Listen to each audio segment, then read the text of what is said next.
ও তোর টাকা তো তুই ওই চিন্তা করিস না, টাকা তুই পেয়ে যাবি। তুই আমাকে তুই 15 দিন সময় দে। 15 দিন তো? হ্যাঁ তুই 16 দিনের মাথায় তুই টাকা দিয়ে যাবি। 16 দিনের মাথায় কিন্তু আরে তোর আমি কল করবো তোকে, চিন্তা করিস না। 16 দিনের মাথায় একদম টাকা দিয়ে কল করব। আমি কিন্তু 16 দিনের মাথায় হ্যাঁ তুই চিন্তা করতে হবে না। Following Thursday. কি করছো ও বিট্টল দা? কি করছো তুমি? আরে একটা জিনিস হারিয়ে গেছে, বুঝতে পারছিস? তোমার সবসময় জিনিসই হারিয়ে যায়। বসো বসো। কি হবে তুই অসময় তুই তোর সময়ের জ্ঞানী যখন তখন আসিস। আরে সেদিনকে বস টাকা দিয়েছিলাম, এটা বলে তো দেবে 15 থেকে 16 তারিখ হয়ে গেল। শুনে বল আরে বাকি দিয়েছিলাম না তোমাকে? ওই টাকা তোর না দেখ, আমি এই জন্য সময় নিয়েছিলাম। আচ্ছা।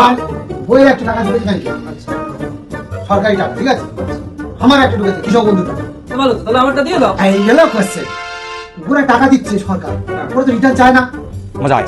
তো তোর রিটার্ন কি আছে? আরে আমি টাকা দিয়েছি, রিটার্ন দেবো না? তাহলে ওরা তো দিয়েছে, তাহলে ওরা তো রিটার্ন দিতে লক্ষ্মীর ভান্ডার টাকা সরকার দিয়ে রিটার্ন চাইতে পারতো। তোমাদের কৃষক বন্ধুর টাকা রিটার্ন চাইতে হয়তো, ওরা তো চাচ্ছে না। আমি ওই জন্য তোকে সময় নিয়েছিলাম। তোর চাপ কি আছে? ये भगवान क्या जुल्म है? তুই আমার টেনে তুলতে তোর মাথা খারাপ হয়ে যাবে। ঘুম মারবো না, বেরিয়ে শুয়ে পড়বো। আর তুই টেনে তোল। কি মাথাতে লোকের পাল্লায় পড়েছি, দিতে হবে না, যাও তো, টাকা লাগবে না। এগুলো বিকেল বাবার কে, ঠিক আছে? কত লোকের এরকম ফোন দিয়েছি, তুই তো সামনে